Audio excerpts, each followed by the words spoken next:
기도하게 하시는 하나님,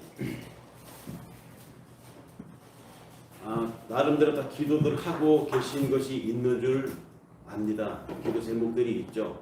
그리고 그 제목 놓고 기도해온 거 지금도 계속 기도하고 있는 줄 압니다. 저희만 해도 한 10년 전까지만 해도 저희 기도 제목은 1시간 기도를 한다고 하면 20분은 저희 자녀들, 아들들을 위한 기도였습니다. 교회는 작은데 저 두 녀석을 대학을 보내야 되는데 어떡하나, 학비를 어떡하나, 뭐 여러 걱정이 많았죠. 그러니까 기도하고 하나님께 맡기자. 그래서 등록금도 사실 빠듯하니까 장학금을 다 주는 대학을 가면 좋겠다. 그랬던 것이 벌써 10년도 더 지난 그때의 기도인데 이제는 그런 기도를 드리지 않습니다. 지난 것이죠. 이제는 뭘 기도하느냐? 또 기도 제목이 달라져 있겠죠. 제 기도 제목이 달라지는 것처럼 여러분들도 10년 전의 기도 제목, 또 지금 기도하고 있는 것들 아마 현안들 놓고 기도들 하실 텐데 기도가 과연 이루어질까 가끔 의심하지 않습니까? 아니 하나님이 전능하신 분인데 하나님의 뜻이 나한테 있다면, 하나님의 뜻이 내 새끼한테 이런 것이 있다면, 전지전능하시고 모든 것을 완벽히 하시는 하나님은 그냥 하시면 되지. 왜 그렇게 기도하게 하시지? 그런 생각 하지 않으세요? 내가 기도 안 하면 하나님 안 이루어줄 것인가? 가끔 기도할 때 기도가 느리게 응답이 되거나 기도의 응답이 와 닿는 이 감이 오지 않을 때는 가끔 그런 의심을 합니다. 기도해서 소용이 있을까? 기도하면 뭐 달라질까? 같은 이야기가 지금 우리가 읽은 본문에 이삭의 이야기로 나옵니다. 이삭은 약속의 후손이었습니다. 그 아버지 아브라함이 어떤 사람입니까? 하나님의 약속 하나 믿고 갈대오르에서 떠나온 사람이었어요. 이 낯선 땅에. 그 낯선 땅에서 자기를 낳았어요. 그러고 아버지는 돌아가셨는데 아버지의 약속의 유업이 자기에게 이어진 거 아니겠습니까? 그런데 하나님의 아버지 아브라함이 뭐라고 얘기했습니까? 자기가 하나님께 받은 언약을 아브라함은 수십 번 더, 수백 번 더 자기 아들 이삭에게 얘기했을 것입니다. 내가 너 형 있지? 이스마엘이 있어. 근데 내가 이스마엘을 선택하지 않고 너를 선택했다. 왠지 알아? 하나님이 너를 찍었기 때문이야. 하나님이 나를 찍은 것처럼 너를 찍었어.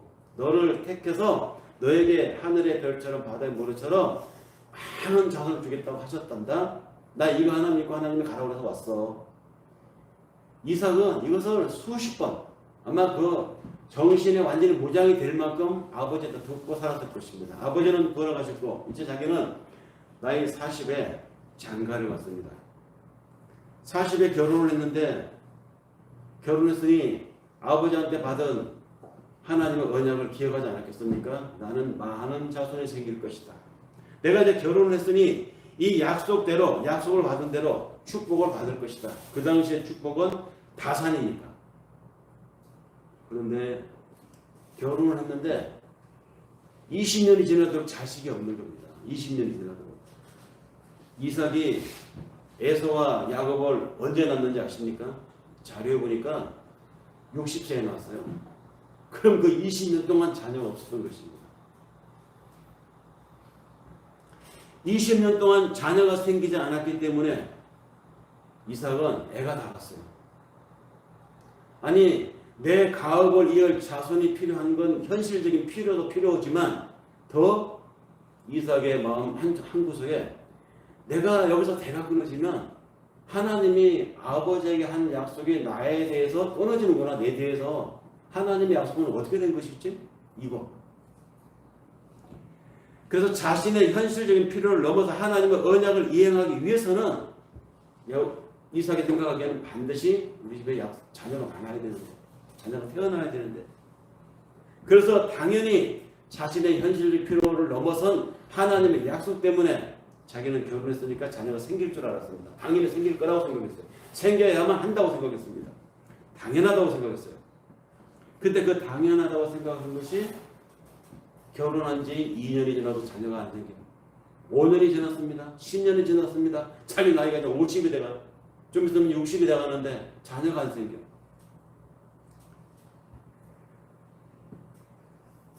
그 오랜 세월 동안 하나님은 이삭에게 자녀를 주지 않았습니다. 당연하게 생각하는 것은 사람들이 당연하다고 생각해서 기도를 안 하는 것 같아요. 이삭이 기도 안 했습니다. 왜냐하면 내가 기도하지 않아도 하나님이 당신의 약속을 이어가기 위해서 당연히 줄 거라고 생각을 했어요. 그래서 애가 다른, 몸이 다른 이삭이 자기가 나이가 들어가니까 하나님 기도하기 시작했습니다. 하나님, 이거 어떻게 될 겁니까? 이대로 가시렵니까? 나를 이대로 대를 끊게 하실 것입니까? 기도하겠습니다. 꼭 기도하겠습니다. 그 집요한 기도를 하게 하신 끝에 하나님이 그의 기도 끝에 그에게 아이가 생기겠습니다. 그래서 태어난 아이가 오늘 우리가 함께 읽은 본문의 야곱과 에서입니다.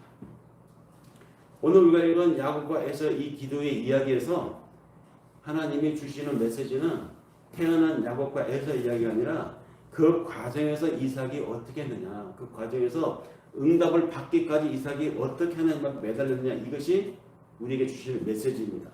그때 만약에 이삭이 기도하지 않았다면 하나님은 그에게 자녀를 안 줬을까요? 야곱과 에서를 안 태어나게 했을까요?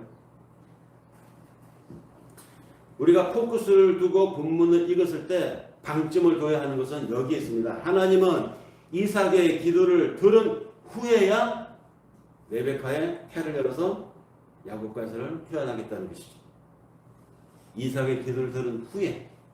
그러니까 이 얘기는 뭡니까? 만약에 이삭이 기도하지 않았더라면 하나님이 야곱과 에서를 태어나게 하지 않을 수도 있었다. 이 얘기입니다. 하나님은 모든 것을 당신 홀로 계획하고 당신 홀로 완성하시는 분입니다. 그렇지만 그런 분이지만 그 하나님은 당신의 역사를 우리와 함께 이루시길 원하시는 분이에요. 그래서 인간을 만들 때도 인간을 한 명으로 만든 것이 아니고 남자와 여자를 만들었습니다. 하나님은 어떤 당신의 일을 해나가는데 사람들이 같이 하기를 원하십니다. 그래서 사람도 남자와 여자를 만들었다는 것이죠. 전능하신 하나님이 모든 것을 다 아시는 하나님, 할 수 있는 하나님이 왜 인간을 만들 때 좌우일체로 만들지 않았을까요? 한 몸에 암수를 다 갖고 있는 동물이 있죠. 달팽이, 지렁이. 이건 좌우일체잖아요. 그 한 몸에서 생태계가 다 있어요. 그래서 자기 혼자서 자가 잉태를 하고 자기 혼자서 출산을 합니다. 그런 좌우일체가 있습니다. 그런 것처럼 인간도 하나를 만들었으면 알아서 한 몸에서 그냥 쑥쑥 나왔을 텐데 왜 하나님이 아담과 하와라고 하는 남자 여자를 만들어서 둘이 함께 일하게 했을까요? 하나님은 같이 일하기 원하시기 때문입니다. 협력하여 자녀를 낳게 하는 것이 하나님의 기뻐하시는 뜻이었기 때문에 하나님은 그렇게 만들었다는 이야기입니다. 마찬가지로 신랑인 하나님이 신부인 우리 교회를 통해서 하나님이 일하시기를 원하십니다. 신부인 우리 교회가 하나님의 일에 협력함으로써 하나님의 일이 지금도 진행되고 있고 이 세상 속에 하나님을 아는 자들을 우리가 확충해 나가는 것이죠. 하나님 그냥 할 수도 있어요. 전능하신 분이니까. 그런데 우리로 하여금 하게 한다는 것이죠. 그렇게 해서 하나님이 교회를 탄생시키고 그렇게 함으로써 하나님이 당신의 일을, 당신의 역사를 진행해 가신다. 하나님은 모든 것을 당신이 계획하고 당신이 완성할 것임에도 불구하고 우리에게 마음에 소원을 두고 그 소원을 당신께 아뢰게 합니다. 그것이 바로 뭡니까? 기도입니다. 그렇게 당신께 기도하게 해서 그 일의 구체적인 현실로 뭘 하시느냐? 전도하게 하시고 선교하게 하시고 봉사하게 하시고 섬김의 일을 하게 하셔서 그렇게 여러 가지 양태로 참여하게 함으로써 당신의 일을 해나가십니다. 확충해 나가십니다. 지금도 진행하고 있습니다. 그래서 이런 하나님의 역사 원리를 너무도 절감했던 바울이 자기가 선교 사역을 해보니까 하나님이 이렇게 역사하신다는 걸 알았어요. 그래서 바울이 빌립보서에 뭐라고 고백을 했느냐면 빌립보서 2장 13절에 이렇게 말했습니다. 너희 안에서 행하시는 이는 하나님이시니 자기의 기쁘신 뜻을 위하여 너희로 소원을 두고 행하게 하시나니 정확하게 보고 있지 않습니까? 하나님은 우리를 당신의 동력자로 부르시고 우리에게 당신의 영광을 함께 나누기를 원하시는 분입니다. 하나님이 못해서 우리를 부르시는 것이 아니라 우리를 당신의 파트너로 불러서 당신의 하시는 일의 기쁨, 당신 하는 그 일의 즐거움을 나누기를 원해요. 공유하기를 원하십니다. 그래서 우리에게 기도하게 하시고 그 기도의 소원을 하나님 이루어 주시는 겁니다. 얼마나 이러한 이치를 바울이 절감해냈는지 고린도전서 3장 9절에서 이렇게 말하네요. 우리는 하나님의 동력자들이요 너희는 하나님의 밭이고 하나님의 집이다. 우리가 하나님의 밭, 우리 하나님의 집이라는 거예요. 하나님이 이 밭을 통해서 당신의 소출을 선언하시고 하나님 이 집을 통해서 하나님의 말씀을 선포하게 하시고 가르치게 하시고 말씀을 훈련시킨다는 것이죠. 그러니까 우리가 그런 사람이라는 것입니다. 하나님의. 우리를 당신 일의 동력자로 부르니 우리는 하나님을 일하게 할 수 있는 유일한 통로인 셈입니다. 하나님의 도구들이에요. 우리가. 하나님이 우리에게 기도의 레일을 깔게 하고 하나님이 그 깔린 레일 위로 열차로서 달리게 하는 것. 이것이 우리가 기도로서 하나님의 일을 이루어가는 원리입니다. 오죽하면 예수께서도 하늘로 승천하시기 직전에 이렇게 말했습니다. 요한복음 14장 12절에서 14절에 하신 말씀이 있는데요. 내가 진실로 진실로 너희에게 이르노니 나를 믿는 자는 나의 하는 일을 저도 할 것이요 또한 이보다 큰 것도 하리니 이는 내가 아버지께로 감이라. 너희가 내 이름으로 무엇이든지 구하든지 내가 시행하리니 이는 아버지로 하여금 아들을 인하여 영광을 얻게 하려 함이라. 내 이름으로 무엇이든지 내게 구하면 내가 시행하리라. 하늘을 오르시면서 예수께서 하신 말씀입니다. 승천한 후에 당신이 승천하기 전까지 이 땅에서 했던 일들이 있잖아요. 그리고 앞으로도 해야 할 일을 예수님이 승천하시면서 우리에게 맡긴 겁니다. 맡기면서 이 말씀을 하셨어요. 우리에게 맡기면서 너희가 무엇이든지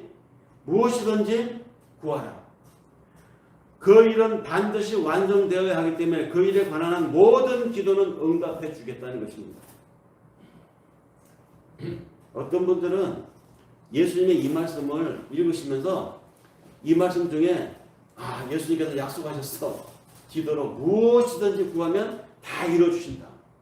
무엇이든지 여기에 팍 꽂혀가지고 내 원하는 무엇이든지 기도하면 들어주신다고 믿고 막 40일기도 100일 막 1000일 제도 막 하는 사람들이 있어요. 이 약속을 믿고.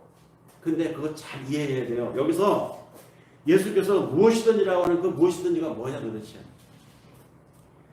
여기서 무엇이든지 구하라는 그 무엇이든지가 뭐냐 이것이 중요합니다. 예수가 이 땅에서 하다가 간 사역에 관한 무엇이든지예요. 예수가 이 땅에서 하다가 간 사역 그것이 뭡니까? 예수님이 당신의 몸을 위해서 100가지 말씀 옷 사기를 원했습니까? 예수님이 당신이 식탐이 심해서 맛있는 거 먹으려고 맛집을 찾아다니면서 그런 일 했던가요? 예수가 이 땅에서 하다간 그 사역이 뭐냐? 사람을 살리는 사역이었어요. 하나님을 알리는 사역이었습니다. 얼마나 사람을 살리고 얼마나 사람을 하나님께 소개하기를 원했냐면 겟세마네 동산에서 수없이 기도했잖아요. 땀방울이 핏방울 변하기까지 기도했습니다. 내일이면 죽을 사람이. 그것이 예수님이 하다가 간 일이었습니다. 그것에 관한 한 너희가 그런 일을 하기 위한 그 내가 하다가 간 일을 너희가 하는 것에 있어서 무엇이든지 구하라. 내가 다 이루어주겠다는 것입니다. 그러니 기도를 오해하는 사람들 다시 생각해야 돼요. 내 욕심을 위해서 기도하는 사람, 내 소원 이루어지기를 하나님께 기도하는 사람, 내 당면한 문제를 하나님 해결해 주세요 해결해 주세요 기도하는 사람들, 그것을 놓고 하나님이 예수 통해서 하신 말씀 무엇이든지가 아닙니다. 그 나라 완성에 관한 한 무엇이든지 기도하면 거기에 관한 한 모든 것을 응답하시겠다는 예수님의 이 말씀, 그것이 하나님의 나라를 만들어가는 원리가 배어있는 메시지였습니다. 그렇다면 우리가 기도를 선행하지 않으면 하나님은 당신의 역사를 이루시지 않을까요? 극단적으로 얘기하면 그렇습니다. 우리가 기도하지 않으면 하나님이 당신의 일을 중단하실 것입니다. 그래서 우리가 기도하는 것은 정말 중요합니다. 하나님이 그래서 우리에게 기도하라고 그러시고 예수님도 우리의 기도를 강조했고 사도 바울도 그의 서신에서 곳곳에서 기도하라 기도하라 기도하라 얘기한 것입니다. 그래서 예수님 때 사도 바울 때만 얘기한 것이 아니에요. 사실 이스라엘이라고 하는 하나님의 백성으로 표본으로 뽑아서 우리에게 메시지를 전달하기 위해서 뽑은 민족이죠. 이 이스라엘 민족에게도 하나님이 똑같은 말을 했어요. 예언자들 중에서 볼까요? 에스겔서 36장 35절에서 37절에 있는데요. 사람이 이르기를 이 땅이 항무하더니 이제는 에덴 동산같이 되었고 황량하고 적막하고 무너진 성읍들의 성벽과 거민이 있다 하리니 너희 사면에 남은 이방 사람들이 나 여호와가 무너진 곳을 건축하며 항무한 자리를 다시 심은 줄을 알리라. 나 여호와가 말하였으니 이루리라. 나 주 여호와가 말하노라. 그래도 이스라엘 족속이 이와 같이 자기들에게 이루어 주기를 내게 구하여야 할지니라. 이 무슨 얘기입니까? 에스겔 예언자가 언제쯤 얘기합니까? 나라가 망하실 때잖아요. 포로로 잡혀갈 때 얘기잖아요. 그들이 잡혀가서 이방 땅에 섰던 살 때 원래 살던 가나안 땅 어떻게 됐습니까? 완전히 항구지가 되었습니다. 사람 사는 곳이 아닌 성냥 울음소리, 이리떼 소리가 들리는 그런 곳이 되었습니다. 그런데 그런 곳을 하나님이 에스겔 예언자를 통해서 다시 한번 희망을 주는 것입니다. 내가 항무한 곳에 다시 성벽을 세우고 내가 그곳에 다시 거민들이 거하게 하리니 사람들이 야 황폐한 곳이 사람 살만한 곳이 다시 되었네 말할 것이다. 내가 이렇게 말했으니 반드시 이루리라. 그러나 내가 이룰 것이지만 너희 이스라엘 족속이 이와 같이 자기들에게 이렇게 이루어지기를 원한다면 반드시 나에게 아뢰지니라. 기도하는 것이죠. 이스라엘에게 얘기했었어요. 이렇게. 하나님은 당신의 계획한 일을 반드시 완성하십니다. 그 일은 내 욕구나 내 간청으로 바뀌지 않습니다. 내가 말하였으니 내가 이루리라. 그 당신의 일을 하는 수단으로 하나님은 우리의 기도를 사용하십니다. 너희가 이와 같이 자기들에게 이루어 주기를 내게 구하여야 할지니라. 뭡니까? 기도를 강조한 말이죠. 이스라엘에게 기도하라고 했습니다. 그것이 바로 우리를 향하신 하나님의 메시지입니다. 우리를 당신의 동력자로 부르시는 하나님의 마음이 여기에 배어 있는 것이죠. 하나님은 이삭 후손이 하늘의 별처럼 바다의 모래처럼 많아질 것이라고 이미 그의 선조 아버지에게 약속한 바가 있습니다. 그러니 기도하지 않아도 하나님의 일은 아마 이루어졌을 것입니다. 누구를 통해서? 그 말한 것은 하나님이 반드시 이루기 때문에 이삭이 기도하지 않았어도 하나님은 이룰 것입니다. 아마 이루었을 것입니다. 누군가를 통해서. 그렇다면 여기서 이제 딜레마가 벌어집니다. 그렇다면 하나님은 당신이 말한 것을 후회하기도 하는가? 하나님은 당신이 장담했던 것을 돌이키기도 하는가? 그런 일은 절대 있을 수 없습니다. 일어나지 않습니다. 가끔 성경에 우리 읽다 보면 성경에 그런 표현들이 나오죠. 하나님이 한 말을 돌이켰더라. 또는 하나님이 당신이 하신 일을 후회하셨음이니라. 이런 표현들이 있어요. 그래서 성경을 더 깊이 읽어보지 않은 사람들은 이런 문구들을 놓고 하나님도 변개하신다. 하나님도 뭐 여차하시면 마음을 돌이키시더라.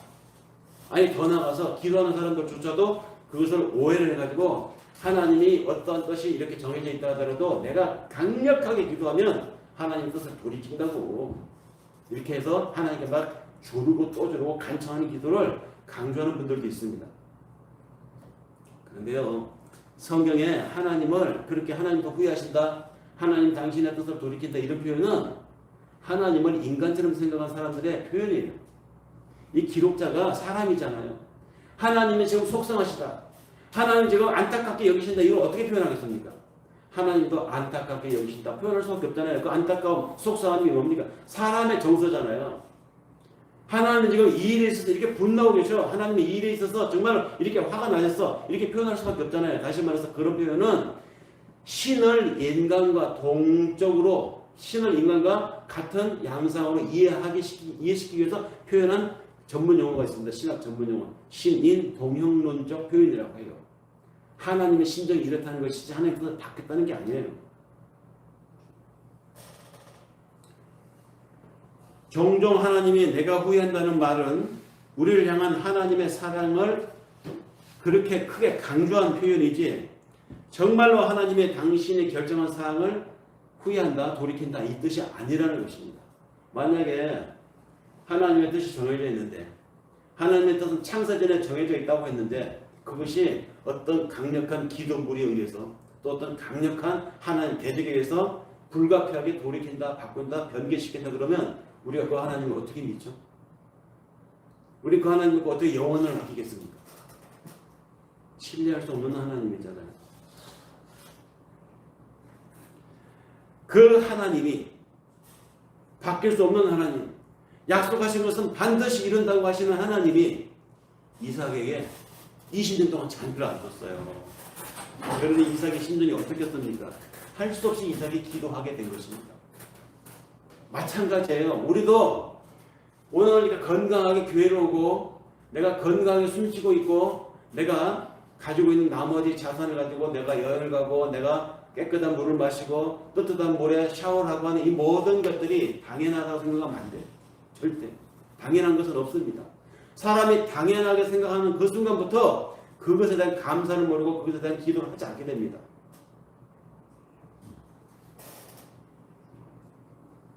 저는 지금도 저희 두 아들들이 물론 지금은 건실한 직장을 갖고 있지만 그 당연하다고 생각하지 않아요. 그래서 하나님 앞으로도 이 아이들이 이 평온함과 이 넉넉함과 이 다른 사람 앞에 꿀릴 것 없는 이 환경을 가지고 있음에 대해서 자만하지 않게 하시고 항상 감사하게 하시고 언제든지 하나님이 주신 것이니 하나님을 거둬갈 수도 있다는 것에 대한 마지노선을 깔고 항상 하루하루를 감사하게 살기를 그걸 기도합니다.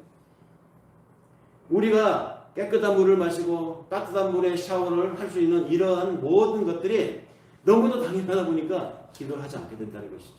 이삭이 그랬습니다. 하나님의 약속이 있었겠다. 결혼도 했겠다. 나는 이제 자녀가 많아질 일만 생겼어. 굳이 뭐 그것을 하나님이 하실 일이지. 하나님 약속같이 했으니 당연한 생각하고 기도하지 않았다는 것이죠.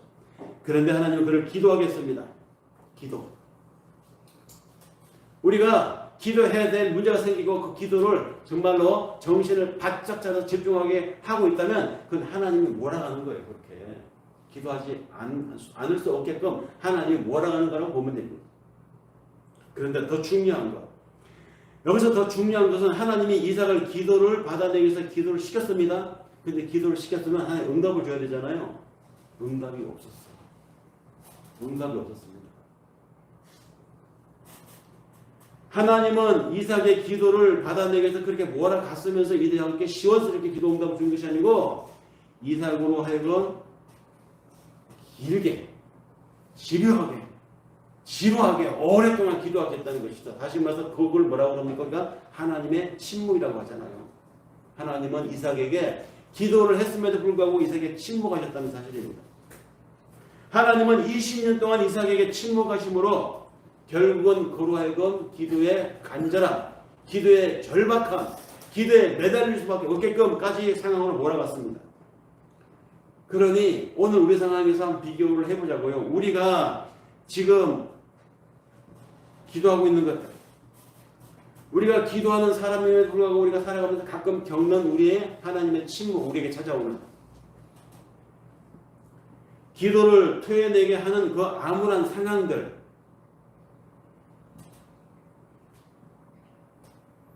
그것은 우리의 기도가 깊어지면 깊어질수록 이제 조만간 하나님의 축복이 쏟아질 전야제가 다가오고 있다고 생각하면 돼요. 새벽이 가장 깊은 밤이잖아요. 그러나 새벽은 뭡니까? 곧 다가올 아침에 가까웠다는 것이죠. 바울이 그래서 오늘 우리가 읽은 본문의 말씀을 한 것입니다. 고린도서 함께 읽은 본문의 한 부분을 제가 다시 한번 반복해 보겠습니다. 내가 지금 기뻐하면 너희로 근심하게 하는 까닭이 아니요 도리어 너희가 근심함으로 회개하며 이런 까닭이라. 그들의 근심이 그들을 회개하게 만들었다는 것입니다. 그래서 바울이 기뻐한다는 거예요. 너희가 하나님의 뜻대로 근심하게 된 것은 우리에게서 아무 해도 받지 않게 하려 함이니라. 하나님의 뜻대로 하는 근심은 후회할 것이 없는 구원에 이르게는 해결을 이루는 것이다. 반면에 세상 근심은 뭡니까? 내가 어떻게 하면 돈을 더 많이 벌까? 어떻게 남의 집 자식은 잘 되는데 내 자식은 이렇게 이룰까? 나 어떻게 다른 집은 저렇게 행복을 사는데 나만 이렇게 외롭게 이룰까? 어떻게 하면 나도 행복할 수 있을까? 세상이 주는 근심들. 이런 근심은 뭐를 만든다? 사망을 이루게 한다고 했습니다. 하나님이 주는 근심이고 마귀가 주는 세상 근심이 있다는 것이죠. 바울이 감사했던 것은 고린도계 교인들이 근심을 했는데 그 근심을 인해서 하나님 앞에 자신들이 무엇을 잘못했는가, 자신들이 어디에 문제가 있는가 하나님 앞에 전공을 해서 하나님 앞에 해답을 받았다는 것입니다. 그러니까 이 근심은 하나님으로부터 오는 근심, 회개케 하는 근심이었습니다. 이런 원리를 알고 살아가는 사람들이 믿음의 사람들이에요. 이런 원리를 아는 사람들이 기도하는 사람들입니다. 이런 사람들은 지나간 내가 살아온 세월을 통해서 일어났던 그 힘든 세월을 하나님 안에서 해석을 할 수 있는 능력 있는 사람들입니다. 그 말은 곧 지금 내가 겪고 당하고 있는 또 내가 지금 암울한 상황에 답이 없는 것 같은 이 상황을 내가 그래도 기도하는 사람들은 하나님이 나에게 계획이 있으시구나. 다시 말해서 바울이 말한 범사에 감사를 발견하는 사람들이라는 것이죠. 60세가 되어도 아이가 없었던 이삭, 약속의 후손인 그에게 하나님의 침묵은 얼마나 힘들었겠습니까? 하지만 그런 불안과 근심이 그의 기도를 이끌어내게 했고 마침내 야곱이라고 하는 이스라엘 이 민족의 시조를 탄생케 했습니다. 이 기도 과정을 통해서 이삭이 무엇을 느꼈을까요? 자기의 능력, 따놓은 당상이다라고 했던 자신의 탄탄한 앞날, 자손의 번창함, 이것이 당연한 것이 아니구나.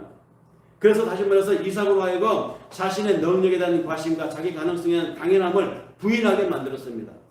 하나님의 은혜만이 오늘의 나를 있게 만드는구나. 하나님과 기도해야만이 이것이 이루어지는구나. 다시 말해서 그 하나님의 침묵의 기간이 이삭을 성숙한 자로 만들었습니다. 믿음의 사람으로.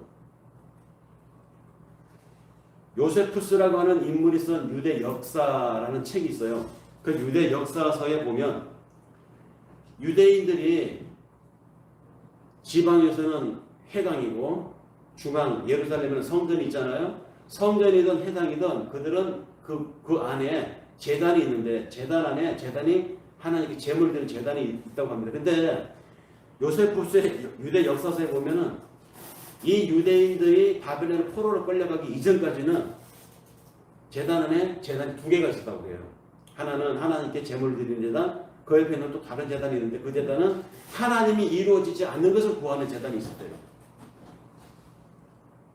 그러니까 하나님이 너 자신의 욕심을 위해서 구하지 말라. 내 이웃을 네가 못 본 척하지 말라. 주로 도덕적이고 고결한 윤리적인 요구가 많잖아요. 그래서 하나님께 제단에 제물 드립니다. 그러면서 또 이제 다른 제단에 제물 드려요. 여기는 내 자식이 잘 되게 해주세요. 내가 미운 놈인데 그럼 어디 길 가다가 처박혀서 그냥 죽게 해주세요. 이런 사감을 가지고 자기 사심을 가지고 구하는 거. 올해는 새로운 사업을 시작했는데 돈 좀 많이 벌게 해주세요. 이런 것을 구하는 재단이 옆에 또 있었대요. 같이. 나란히 같이 있었다고 합니다. 이 얼마나 웃기는 장면입니까? 그 재단이 이스라엘이 바벨론의 포로로 끌려가기 전까지 있었대요. 그런데 요세푸스의 유대 역사서에 보면은 이들이 바벨론에서 포로 생활을 하고 돌아와서 그 70년 포로 생활을 했잖아요. 그리고 돌아와서 새로 시작한 회당과 성전에는 그 한쪽에 있었던 제단을 없애버렸다고 합니다.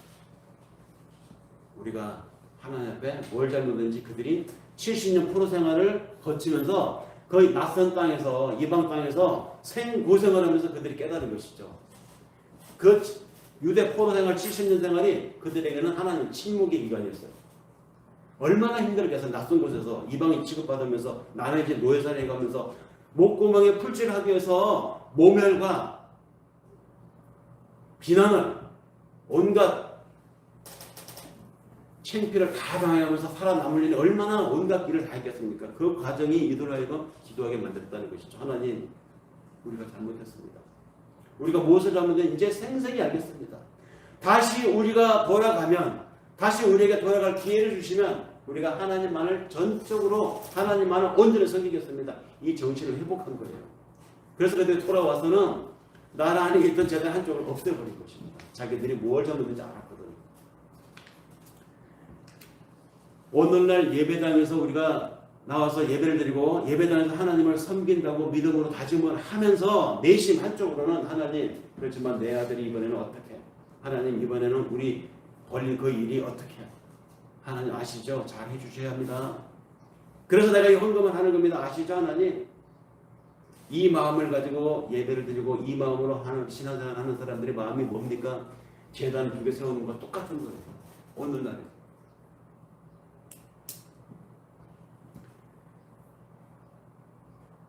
그들이 하나님의 예언대로 바벨론에서 포로로 잡혀가서 70년을 고생하면서 나중에 오직 하나님만 신뢰할 만한 분이고 하나님만이 전능자이시고 하나님만이 우리를 신원해 주실 분이라는 걸 처절하게 느끼고 돌아와서 그들이 그 침묵의 기간, 하나님의 침묵의 기간을 자신들을 돌아보고 다시 하나님 세우는 기간을 주었다면 그들의 이스라엘 바벨론 포로 기간은 하나님이 그들을 성숙시키는 기간이라고 보는 것입니다. 똑같은 일이 우리 인생에서 일어난다는 것입니다.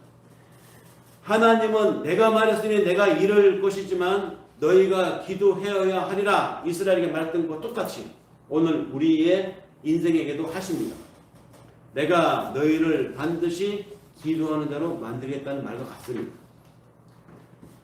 그들의 자발적인 기도 때문에 그들을 바벨론 포로에서 해방시킨 것이 아니에요. 하나님은 이미 그들을 70년을 다 해방시키려 이미 작정이 되어 있었어요. 다 계획이 있었다고 하나님은.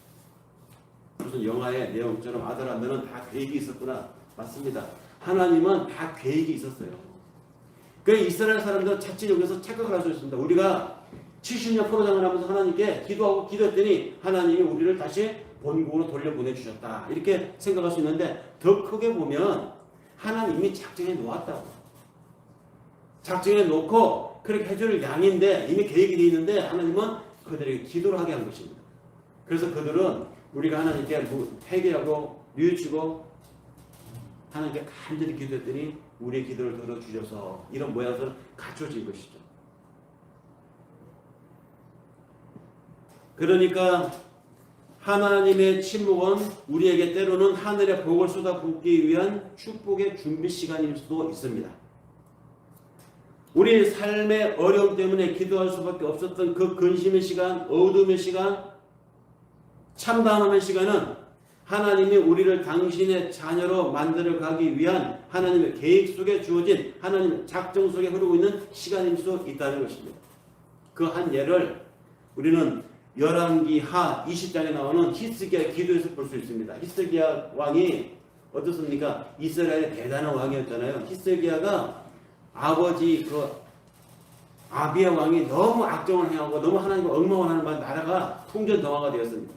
근데 히스기야가 자기가 왕이 되면서 이 나라의 위기가 뭐고 이 나라의 어려움이 어디서 오는지를 알았어요. 이것은 우리 아버지 왕이 하나님을 섬기지 않았고 성전을 엉망을 했기 때문이다 라고 생각해서 히스기야 왕은 성전을 정화했습니다. 그리고 전국에 생계 때문에 흩어져 있던 레위인들을 다 중앙으로 불러 모으고 그들에게 생계 급여를 주고 레위인이 레위인다운 일을 할 수 있도록 성전을, 말씀을, 그 다음에 예배를 제대로 드릴 수 있도록 레위인들을 다 정리를 해준 것이죠. 그래서 히스기야를 가리켜서 이 이스라엘 사람들이 다윗을 잇는 하나님의 선택한 왕이라고 여겼을 정도입니다. 그리고 그 히스기야가 전쟁을 했을 때 북쪽 이스라엘을 멸망시키던 아수르가 이제 남쪽 유다도 멸망시키려고 산헤립 대왕이 14만 5천 명을 데리고 내려왔어요. 그때 히스기야가 하나님 앞에 기도했죠. 그러니 하나님이 히스기야 왕의 기도를 들어서 걱정하지 마. 내일 아침이면 그 14만 5천 명이 전부 다 송장이 되어 있을 것이야 했잖아요. 정말로 그 다음날 보니까 성장이 다 되어 있어요. 아수르는 데가 이스라엘 손 하나 갖다 놨는데 이런 영적인 존경과 전성을 가지고 히스기야가 얼마나 뿌듯했겠습니까? 백성들이 히스기야 왕이 이 나라를 지킨다. 히스기야가 우리의 메시아다. 이런 칭송을 받을 때 히스기야 마음이 어떻겠어요? 야, 그래 나니까 할 수 있어. 하나님이 나를 통해서 일한 거야. 내가 한 거야 내가. 하나님이 나를 다른 사람보다 큰 사람처럼 나를 쓴 거야. 교만이었습니다. 높았습니다. 그때 그에게 몸 한쪽에 종기가 생기게 됩니다. 근데 종기가 조그맣게 뽀드락하게 생겼는데 이게 점점점 커지는 거예요. 나중에 몸을 움직일 수가 없어요. 막 굳어져가지고. 그래서 이게 도대체 무슨 일인가? 이사야 예언자를 불러서 이게 웬일입니까?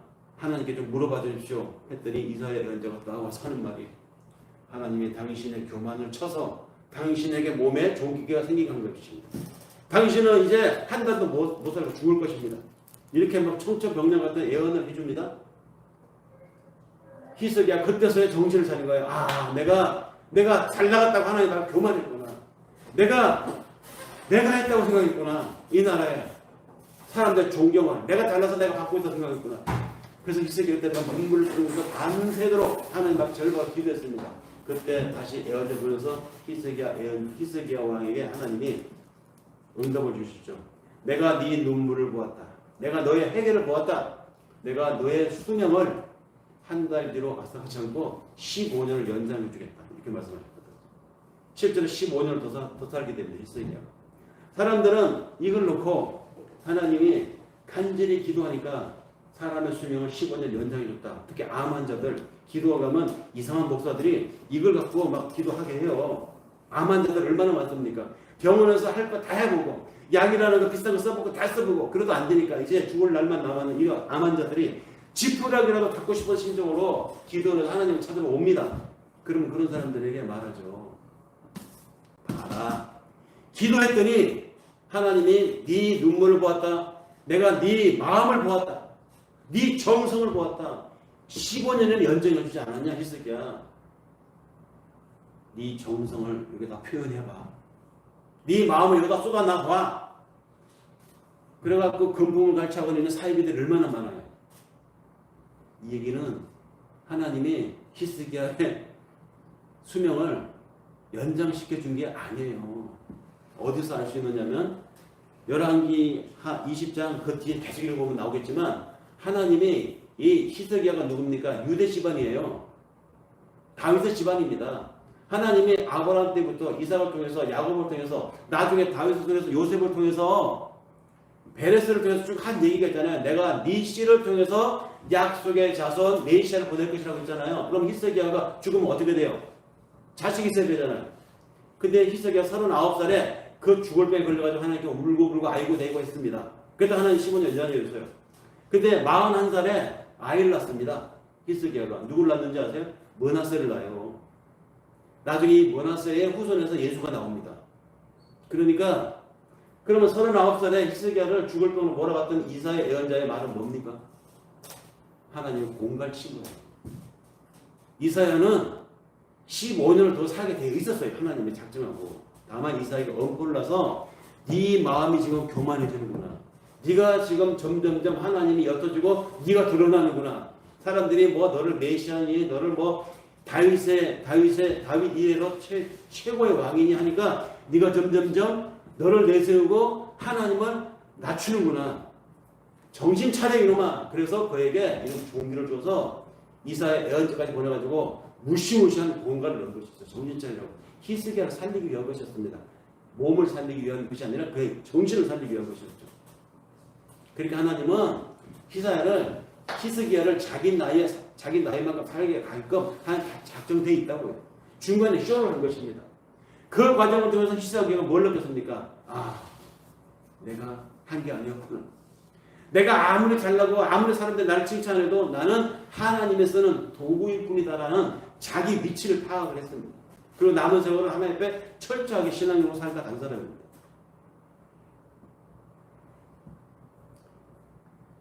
그렇다면 하나님은 왜 히스기야에게 죽을 병을 허락하고 나중에 그로 기도하게 하여 그의 병을 고쳐 주었는가? 이 사건을 통해서 하나님이 이 히스기야의 무력함과 그 자신의 보잘것없음을 질시하게 만들고 당신의 은혜만이 그를 존재케 하고 그를 성숙해서 하나님의 자녀다움으로 만들기 위한 과정을 주셨다. 똑같은 얘기를 우리에게도 할 수 있다는 얘기죠. 우리로 하나님 왜 기도하게 하십니까? 그 기도 과정을 통해서 기도가 이루어지고 안 이루어지고는 하나님의 정해진 때가 있습니다. 그러나 이 과정을 통해서 기도하는 이 과정을 통해서 내가 나를 돌아보게 만든다는 것이죠. 성숙하게 만든다는 것입니다.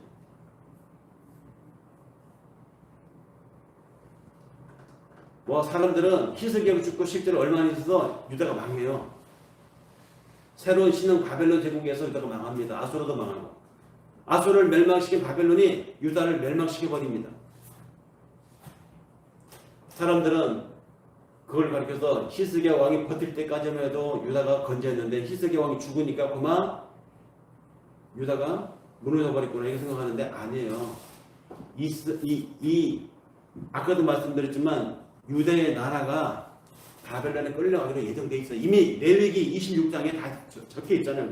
레위기 26장에 보면 너희가 이 땅에서 불순종하고 너희가 이 땅에서 우상 숭배를 할 것이다. 내가 하지 말라고 하는데 너희가 할 것이다. 해서 너희는 내 말을 안 지킬 것이다. 나는 너희들에게 일주일에 하루는 나의 거룩한 날을 지키라고 했는데 너희가 편법을 쓸 것이고 너희가 기경하는 땅도 7년 차가 되면 땅을 쉬게 하라고 했다. 안식을 줘서 땅도 쉬게 하라고 했는데 너희는 욕심이 나가지고 더 얻으려고 이 7년 안식년을 지키지 않고 땅을 농사짓는 날이 있을 것이다.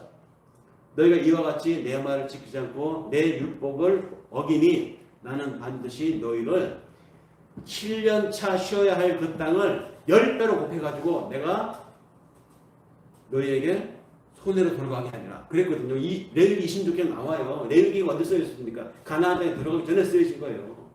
그 앞으로 가나안 땅에 들어가서 그 나라에서 왕국을 만들고 민족을 이루어서 살아갈 그들의 앞날을 이미 레위기 26장에 써놨다고 하나님이 작성해놨다고. 작성은 이미 창세전에 해놨겠죠. 그것을 표현을 레위기 20장에 해놨단 말입니다. 그리고 예언대로 이스라엘은 불순종했고 결국은 그 불순종의 결과로 바벨론에 끌려가서 언제 돌아옵니까? 딱 70년 만에 돌아오잖아요. 7년 안식년을 지키지 않은 것에 대한 10배를 곱해가지고 하나님이 70년을 그 낯선 땅에 와서 종살이를 시켰다가 돌아오고 합니다. 70년을 땅을 쉬었더니 땅이 얼마나 지력이 회복됐겠습니까? 돌아왔을 때.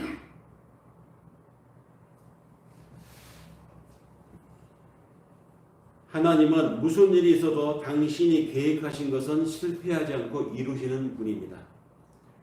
모든 것은 하나님의 계획 안에 들어 있었습니다. 그런데 그것을 현실화시키는 것에 하나님은 우리로 기도하게 하신다는 것이죠.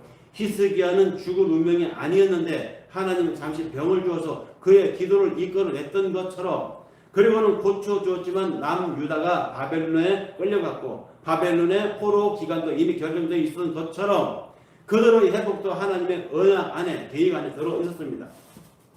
그런 과정들을 통해서 하나님이 유대인들이 자기를 돌아보게 했고 그런 과정을 통해서 하나님이 유대인들로 하여금 기도하게 했습니다. 이것이 하나님의 계획입니다. 그렇다면 모든 일이 하나님의 계획과 작성 속에서 이루어지고 있는 우리의 오늘이라면 우리를 당신의 동력자로 사용하여 멸류관을 함께 나누어 씌워주고자 그 영광을 참여시키고자 우리에게 기도하게 하신다면 우리가 지금 기도하고 있는 것들이 내가 지금 하나님 앞에 뜻을 두고 기도하고 있는 것들이 속히 이루어지지 않는다 할지라도 안 이루어지는 게 뭡니까? 또 악화가 되고 또 암울한 시간을 찾아온다 할지라도 고통을 달아온다 할지라도 하나님의 침묵이 온몸을 와서 닿는다 할지라도 느껴진다 할지라도 우리는 이 기도 과정을 통해서 하나님의 당신의 침묵을 통해서 우리의 무엇을 도모하시느냐? 나의 모난 점을 깎아 나가시고 내 엉큼한 부분, 내 엄습한 부분을 하나님의 치유해 나가시는 과정입니다. 그렇게 다듬어서 그런 과정을 통해서 내 힘으로는 내가 할 수 있는 것이 없구나. 지금까지도 내가 알아서 해온 줄 알았는데 하나님이 다 해주셨구나. 나를 부인하고 하나님을 의지하는 사람으로 나를 만들어간다는 것이죠. 사실은 이것이 우리의 인생 과정이고 이것이 우리가 이 땅에서 사는 날의 신앙의 과정입니다. 이런 과정을 통해서 하나님이 우리의 믿음을 더 탄탄하게 하고 더 깊고 넓고 높은 하나님의 뜻으로 우리가 세상을 바라보고 내 인생을 바라볼 수 있도록 하나님 나를 만드신다는 것이죠. 그래서 하나님이 우리를 기도하게 하신다는 것입니다. 기도하게 하시는 하나님. 왜 나를 하나님이 기도하게 하시는지 한 주간 우리 생활 속에서 공감할 수 있는 시간들을 여러분들이 갖기를 바라면서 이 말씀을 마칩니다. 기도하겠습니다.